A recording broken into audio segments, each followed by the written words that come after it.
샬롬, 사랑하는 성도 여러분, 귀하고 복된 하루가 시작되었습니다. 오늘도 우리 하나님께서 신실하게 저와 여러분을 불러주셨고 또 예배를 통하여 영광을 받아주실 뿐만 아니라 우리에게도 풍성하신 은혜를 주실 줄로 믿습니다. 믿음을 가지고 기도하면서 오늘 새벽 예배 시작하도록 하겠습니다. 같이 기도합니다. 사랑과 은혜가 풍성하신 존귀하신 참 좋으신 우리 하나님 아버지 감사합니다. 지난밤도 우리 주님의 은혜 가운데 편안하게 안식하게 하시고 회복하게 하시고 이렇게 하나님 앞에 첫 시간 드리게 하여 주시니 감사합니다. 하나님 쉽지 않는 때를 살고 있지만 또 그만큼 하나님의 은혜가 더욱더 큰 줄로 믿습니다. 오늘도 예배를 통하여 예수님 만나고 또 예수님과 교감하며 예수님과 소통할 수 있는 귀한 예배가 되게 하여 주시옵소서. 특별히 연약하신 분들을 위해서 기도합니다. 하나님, 우리 예수 그리스도의 능력과 사랑의 손으로 어루만져 주시고 안찰하여 주시어서 아픔이 낫게 하시고 또 고통이 사라지게 하시고 더욱더 하나님의 사랑 가운데에서 은혜와 능력을 받아서 모든 어려운 것을 이겨내고 승리할 수 있게 하여 주시옵소서. 오늘 이 새벽 예배의 모든 순서와 부분들을 주님 앞에 올려드리며 예수님의 이름으로 기도합니다. 아멘. 할렐루야. 우리 다 같이 찬송하시겠습니다. 찬송가 496장입니다. 새벽부터 우리 사랑함으로써 저녁까지 씨를 뿌려봅시다. 496장 찬송하시겠습니다.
아멘. 할렐루야. 감사합니다.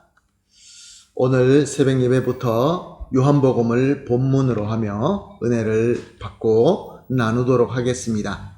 같이 볼 하나님의 말씀은 요한복음 1장 1절에서 5절 말씀입니다. 요한복음 1장 1절에서 5절 말씀 함께 보십니다. 태초에 말씀이 계시니라. 이 말씀이 하나님과 함께 계셨으니 이 말씀은 곧 하나님이시니라. 그가 태초에 하나님과 함께 계셨고 만물이 그로 말미암아 지은 바 되었으니 지은 것이 하나도 그가 없이는 된 것이 없느니라. 그 안에 생명이 있으니 이 생명은 사람들의 빛이라. 빛이 어둠에 비치되 어둠이 깨닫지 못하더라. 아멘.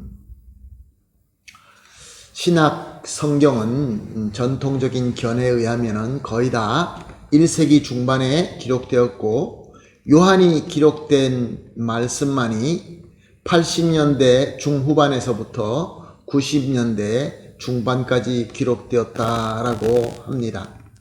그러므로 신약 성경은 요한의 기록으로 완전하게 이루게 된 것입니다. 요한이 말씀을 기록하기 전에 다양한 복음 사역자들이 복음을 기록하였고 또 복음을 열심히 전하고 가르쳤습니다.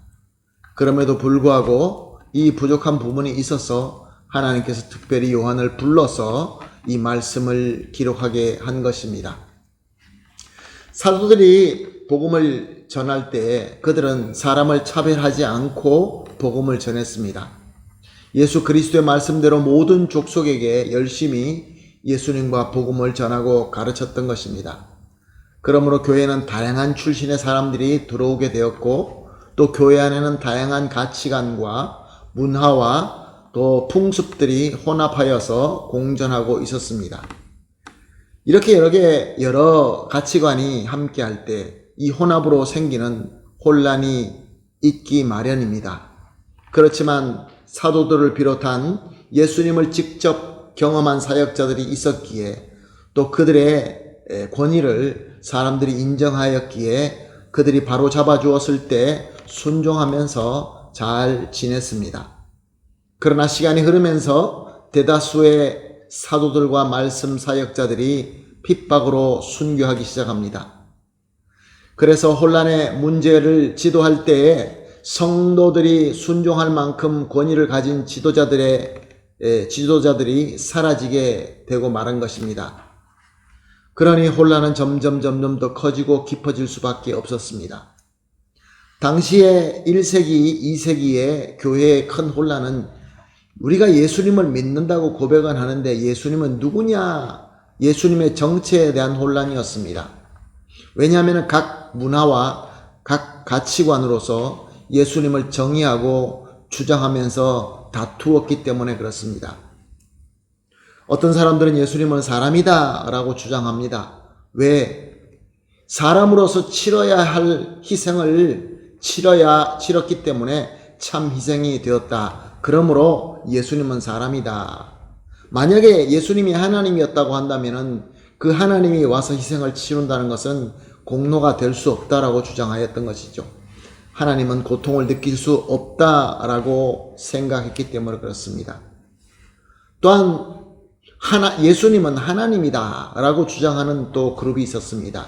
왜냐하면 예수님의 삶을 볼 때 너무나 완벽하고 그의 능력이 완벽하였기 때문에 그렇습니다.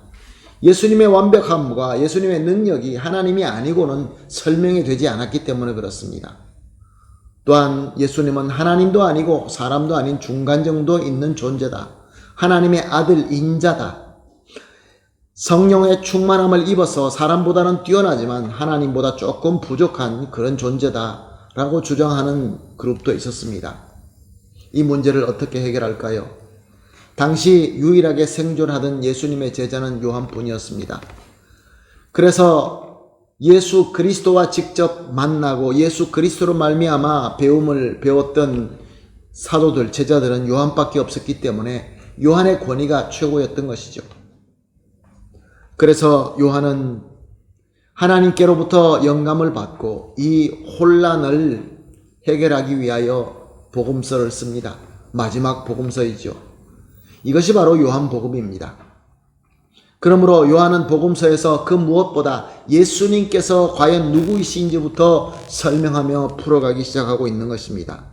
오늘 우리의 본문 1절 2절 말씀을 보면은 예수님은 태초에서부터 계신 말씀이며 하나님과 함께하였고 또한 하나님의 자신이다 라고 말씀하고 있습니다. 요한은 예수님을 소개하면서 말씀, 원어에서는 로고스라는 단어를 사용하고 있습니다. 로고스는 원래 철학적인 단어입니다. 그렇지만 이 단어를 우리가 철학적으로 분석해서는 안 됩니다. 왜냐하면 요한이나 복음서를 받는 자들이나 철학자가 아니었기 때문에 그렇습니다. 더욱더 이 복음서는 철학적인 가르침이 아니라 예수 그리스도가 누구이시며 예수 그리스도의 믿음으로 어떻게 구원받느냐라는 예수 그리스도의 복음이기 때문에 그렇습니다.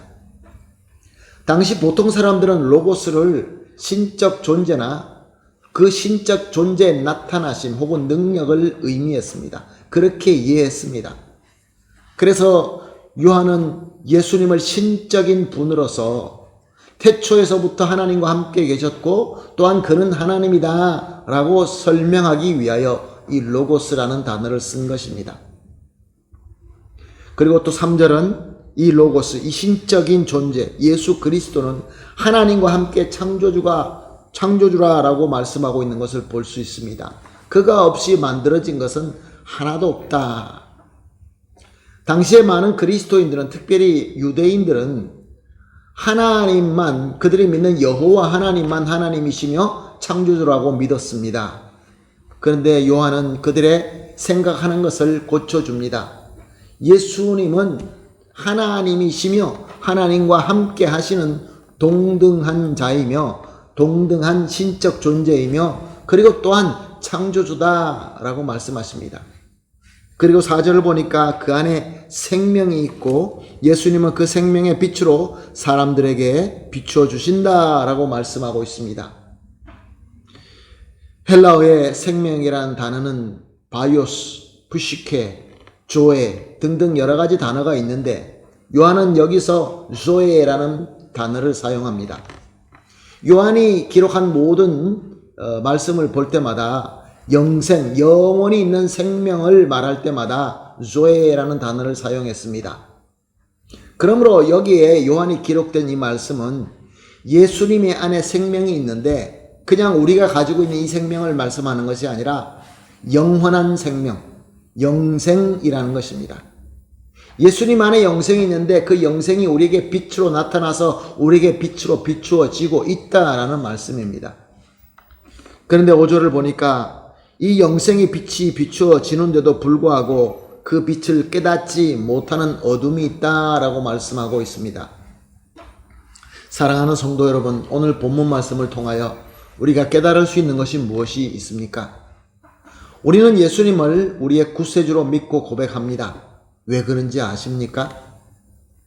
예수 그리스도의 영생의 빛이 비추어지고 우리는 그 빛을 받을 수 있도록 우리 주님의 은혜가 임했기 때문에 그렇습니다. 아무나 이 빛을 깨닫지 못합니다. 그런데 저와 여러분은 이 영생의 빛을 깨닫고 받게 되었습니다. 영접하게 되었습니다. 그러니 얼마나 감사한 은혜입니까? 자, 그렇다고 한다면 사랑하는 성도 여러분, 우리는 받고 있는 주님 예수 그리스도의 영생의 빛 그대로 예수님을 알아가며 예수님과 교감하며 교제하며 또 예수님을 경험하고 있습니까? 우리 삶 속에서 예수님을 참빛 영생의 빛으로 경험하고 있습니까? 그리고 또 나아가서 우리가 받은 이 영생의 빛을 우리 주님께서 원하시는 대로 이 어두운 세상을 비추고 있습니까? 지금 우리가 겪고 있는 이 팬데미아의 여러 가지 어려움 때문에 예수 그리스도의 빛이 우리 삶 속에서 나타나지 않고 있을 때는 혹시 있지 않습니까? 그러므로 사랑하는 성도 여러분, 오늘 이렇게 합심하여 기도하기를 간절히 소원합니다. 합심하여 이렇게 기도하십시다. 첫 번째, 예수님을 받은 말씀대로 오늘 본문 말씀처럼 바로 알고 바로 믿게 하여 주시옵소서. 그래서 두 번째로 바른 믿음으로 예수님의 영생의 빛 안에 그와 교감하며 그를 경험하며 살게 하소서. 마지막으로 받은 예수님의 영생의 빛을 이 어두운 세상에 비추게 하여 주시옵소서. 이 세 가지 기도 제목을 놓고 합심하여 기도한 이후에 개인적으로 기도하시고 기도가 끝난 이후에 하나님께서 허락하신 오늘 하루를 예수 그리스도의 참빛으로 승리하게 되시기를 예수님의 이름으로 축복합니다. 함께 기도합니다. 하나님 아버지 감사합니다. 이제 요한복음을 본문으로 삼고 은혜를 받고 은혜를 나누고 있습니다. 하나님 아버지, 오늘 우리에게 주신 말씀 그대로 예수님을 바로 알고 예수님을 올바로 믿게 하여 주시옵소서. 그래서 이 바른 믿음으로 예수 그리스도의 영생의 빛 가운데 우리가 거하면서 예수님과 교제하며 교감하며 경험하게 하여 주시옵소서. 그리고 하나님, 예수 그리스도의 영생의 빛을 우리가 받은 대로 저 어두운 세상에 비출 수 있게 하여 주시옵소서. 감사하며 예수님의 이름으로 기도합니다. 아멘.